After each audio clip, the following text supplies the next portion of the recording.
What it celebrated was not 60 years of parliament, but the march of democracy, the institutionalization of constitutionalism through 6 tumultuous decades of the Indian Republic. While it is for parliamentarians and legislators to lead by example and see that the hard-won gains are not frittered away, it should also be a moment for those to introspect, who think it's fashionable to bash the institutions of Indian democracy.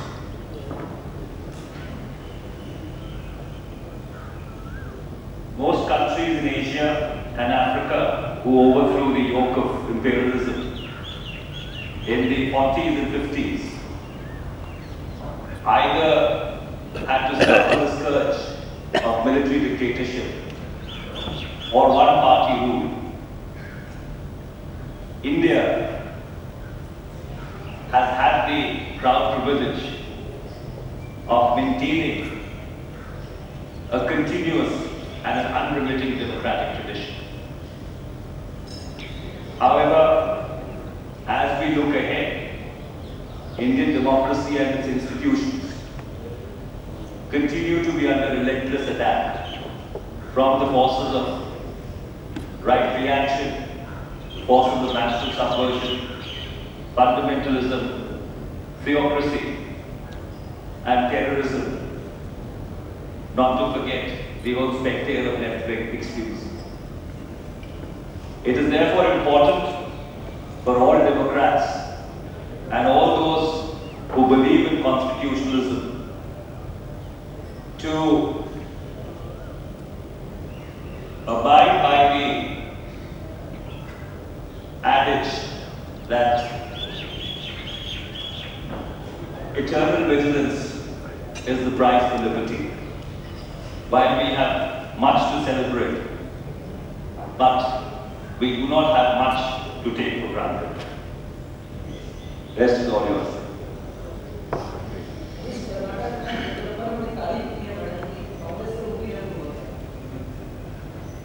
कि एक सवाल आपने कल शाम को भी पूछा था मुझसे। मैंने तब भी यही बात कही थी कि कांग्रेस पार्टी को या कांग्रेस की सम्मानित अध्यक्षा जी को किसी के प्रमाण पत्र की जरूरत नहीं। जहां तक कर्नाटक का सवाल है, जब से भारतीय जनता पार्टी की सरकार बनी है 2008 से लेकर आज तक, वहां पर एक अंतर करने का माहौल रहा है और हम ये जरूर उम्मीद करते हैं कि 6 महीने बाद या 8 महीने बाद जब कर्नाटक में चुनाव होंगे, ये जो पूरा घटना चक्र है, इसको कर्नाटक के लोग अपने संज्ञान में रखेंगे।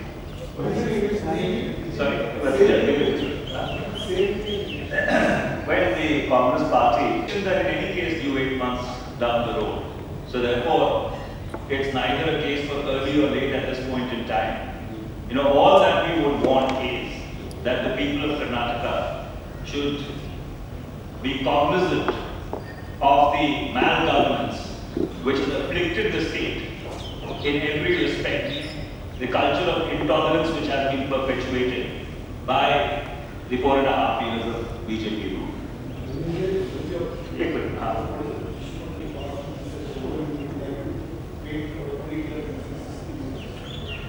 Well, let me take this question in reverse.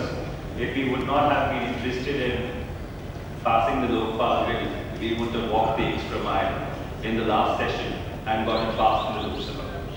The fact is that we do not have the numbers in the Rajya Sabha. There is a need to try and get other people on board who have concerns with regard to certain aspects of the bill. At this point in time, it is work in progress. There are consultations which are taking place. So I think we should leave it at that, and let's wait for the situation to crystallize and see as to what shape that it takes. But I would again like to underscore that the UPA government and the Congress party remains committed to the whole Lokpal paradigm, and that is why we walked the extra mile and got it passed to the Lok Sabha.